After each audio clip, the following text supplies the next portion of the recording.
That the National enjoys the broad popularity it does anywhere is something of a beautiful aberration, yet few towns have got behind the moody Brooklyn quintet with as much vigor as Toronto.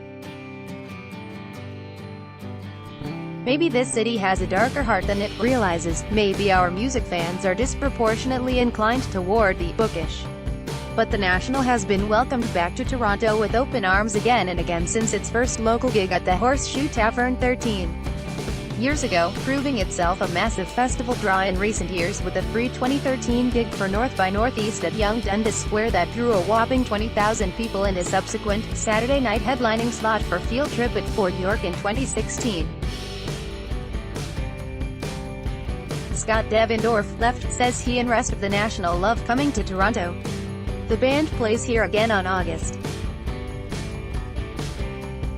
4 at Fort York. Graham McIndoe, the band returns to Fort York Saturday for yet another festival-styled gig organized by their longtime pals at Collective Concerts that also features Father John Misty, Jenny Lewis, Julian Baker and Dan Edmonds. Ticket sales are already well in excess of 7,500. We love coming to Toronto, affirms bassist Scott Devendorf, enjoying a day off between a show in Detroit and a Friday night slot at Lollapalooza in Chicago. We've played many a venue over the years and it's nice to be able to play some of the bigger shows, too.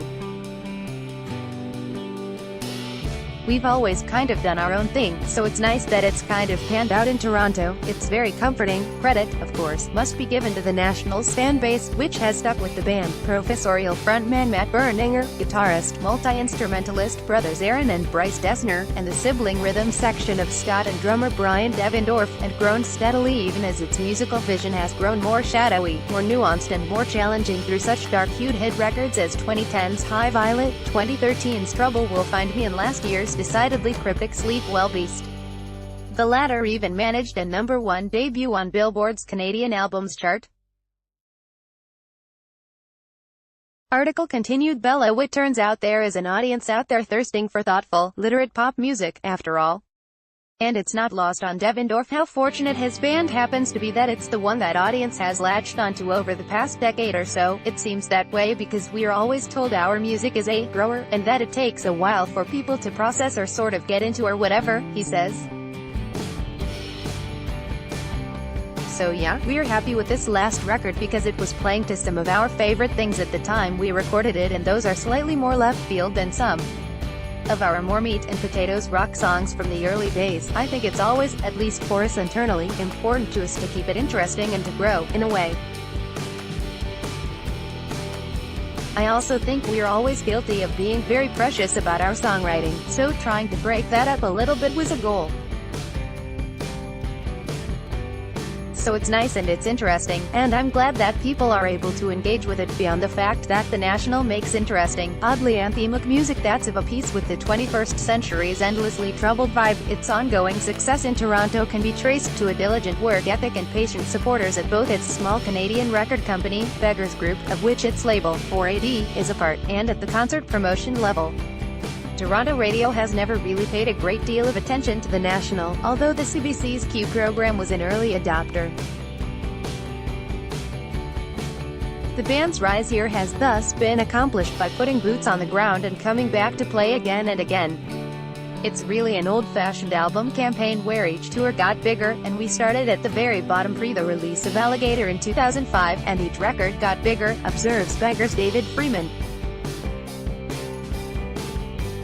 I think we also benefited from the fact that the band had personal ties to the city and the country, and always made sure that we were on the itinerary.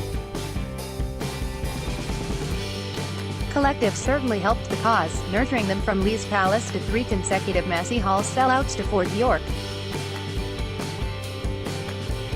It shows what can happen when the band, record company and promoter are all pulling in the same direction at the same time. Article continued. Below Collective Concerts, Jeff Cohen and Craig Lasky are of the same mind.